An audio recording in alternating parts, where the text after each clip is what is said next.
Situational judgment was the section of the UCAT where I scored at band 1, which is the highest possible level.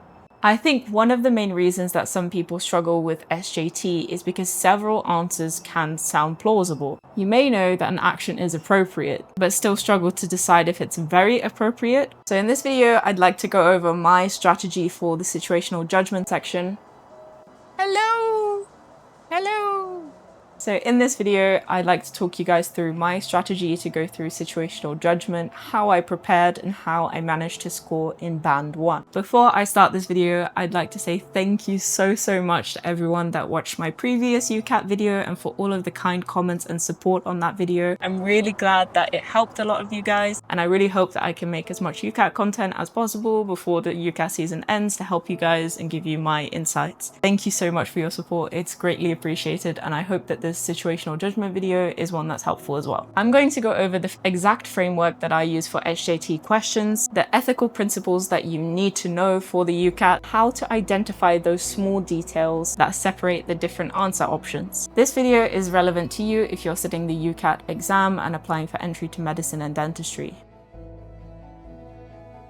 The situational judgment test is designed to assess how well you can understand and manage very common scenarios that may come up during medical school or dental school or a career in healthcare. For the standard UCAT, you currently have 26 minutes to answer 69 questions. Your result will range from between band 1, which is the highest possible score, and band 4, which is the lowest possible. Many medical and dental schools already have situational judgment score requirements that will often require you to score within band 1 or 2 to be granted consideration for their program. So it's really important that you check with your individual universities what their UCAT requirements look like. You can score super high on your UCAT but have a really poor situational judgment band, and that will directly impact your chances of getting into your chosen university. This section is testing whether you can understand the principles of professional behavior in a clinical environment. You should never answer based on purely what you personally feel is right. You need to consider the standard of behavior that a clinical professional would have. Before doing large amounts of practice, you need to learn exactly what each answer means. For appropriateness questions, the options are usually a very appropriate thing to do, appropriate but not ideal, inappropriate but not awful, and a very inappropriate thing to do. I found it easier to understand these questions in 2 stages. First,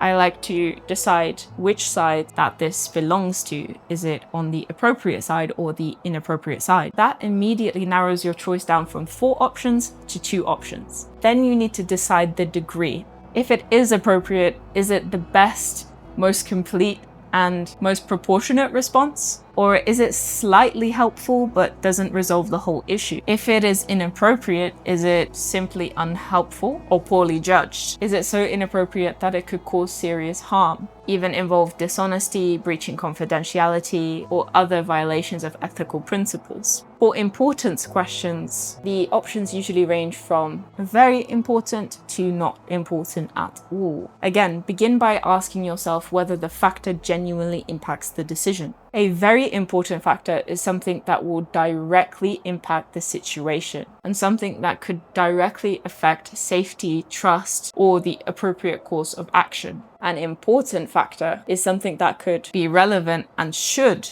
influence the decision making, but it is not the main factor. A factor of minor importance is something that should be considered but does not determine the response. Learning these definitions and reflecting on them will help you from relying on your gut instinct or your personal bias. The next step is developing your basic ethical framework. You do not need to complete a medical ethics course for this, but you should understand the core medical principles. The first is autonomy. Autonomy means respecting a patient's right to make decisions regarding their own care. Patients should always be given the relevant information, listened to, and involved in decisions revolving around their care. Patients shouldn't be ignored or pressured. The second is beneficence. Beneficence means to act in the patient's benefit. In an SJT scenario, consider whether the action genuinely supports the patient's well-being and their best interests. Third is non-maleficence. This means avoiding or preventing harm. In most scenarios, patient safety should always be your primary concern. If an action could expose a patient to potential harm or harm that is avoidable, that will usually make it significantly less appropriate. The fourth principle is justice. Justice means treating people fairly, avoiding discrimination, and making decisions that are consistent. Personal relationships, status, background, or convenience should never lead to unfair treatment.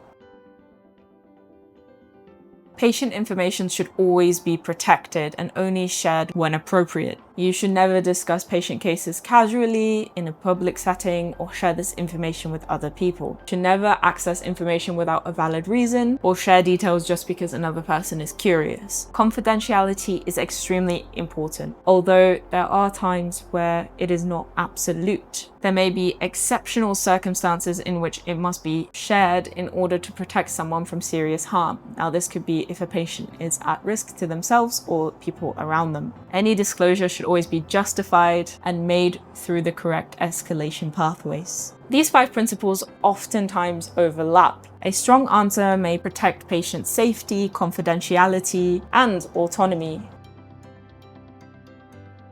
There are 2 rules I like to keep in the background when answering any SJT question.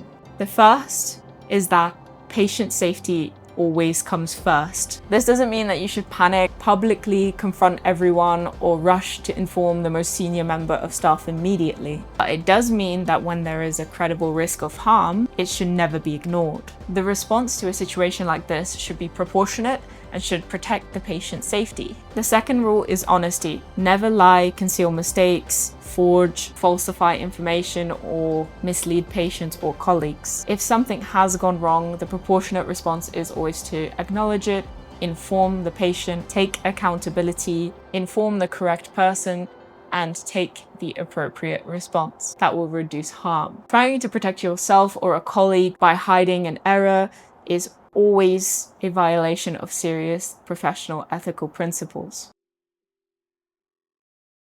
As you practice your SJT questions, you'll often notice common themes. These include confidentiality, patient safety, teamwork, communication, discrimination, boundaries, raising concerns, and recognizing your scope of practice. One particularly important theme that may go unrecognized is competence. As a medical or dental student, you should always be practicing within your scope. You should never perform tasks that you have not been trained or authorized to do. Being helpful can be a positive thing, but if you're practicing outside of your scope, then that is where it becomes dangerous. Always seek help and don't be afraid to ask for supervision. Another theme I'd like to discuss is escalation. Escalating a concern can be appropriate, but the level of escalation should match the seriousness of the problem at hand. If there is an immediate safety risk, then urgent escalation to a senior level may be best appropriate. If there is no immediate danger and the issue can be addressed privately and directly by speaking to the person involved, that may be the better next step. This is where judgment and proportionality come into play.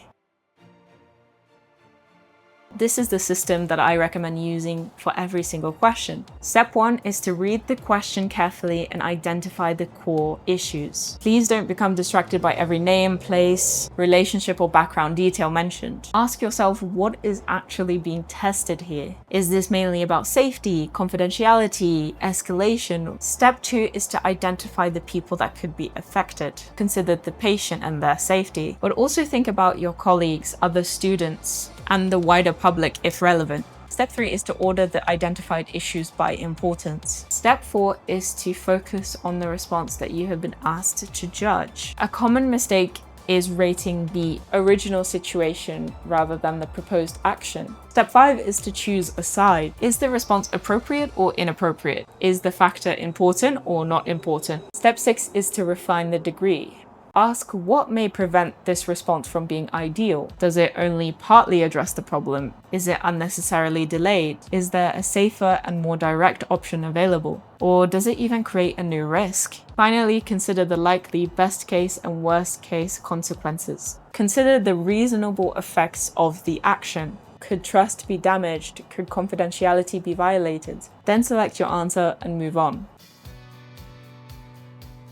Mitigating factors are details that can make an action slightly better or slightly worse. This is often what separates those middle answer options. An action may be appropriate but not ideal because it helps, but it doesn't fully resolve the issue. For example, checking if a colleague is okay may be supportive, but it may not be enough if there is also an unresolved patient safety concern at hand. An action may be inappropriate but not awful because it is a poorly judged action but not one that creates serious risk or harm. The person may have good intentions but use the wrong method, speak in the wrong way, or respond less effectively than they should have. However, good intentions do not automatically make an action appropriate. You always need to consider the likely consequences of each action, whether the person worked within their role, their scope of practice, and whether their response met the professional standards. Your SJT score won't improve from just throwing yourself into loads of SJT questions mindlessly without really analyzing your mistakes. Use a reliable question bank like Medify, but also please use the provided UCAT practice questions on the website. When you get a question wrong, do not just simply read what the right answer was and move on.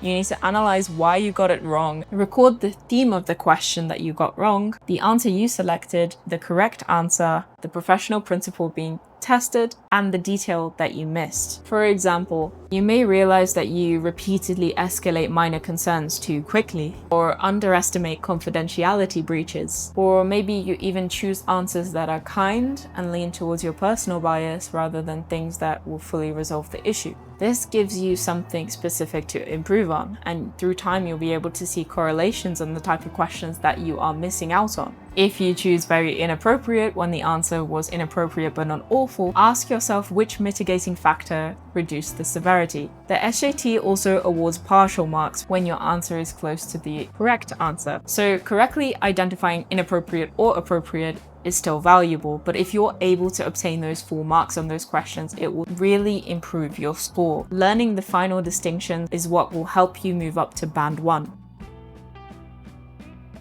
I'd like to stress in this video that it is so important that you read over the General Medical Council's guidance. Have a look over the Good Medical Practice guidance. You don't need to memorize the entire document or study it off by heart, but it's really important that you familiarize yourself with the principles outlined in that document, as they underpin many of the questions and scenarios presented in the UCAT. The more familiar you are with the GMC guidelines, the easier and less arbitrary the SJT questions will seem. Let me know in the comments which UCAT section you'd like me to go over in the next video. I really appreciate your support and your feedback. Thank you so much for watching, guys. I hope this one was helpful, and I'll see you in the next one. See ya. High five.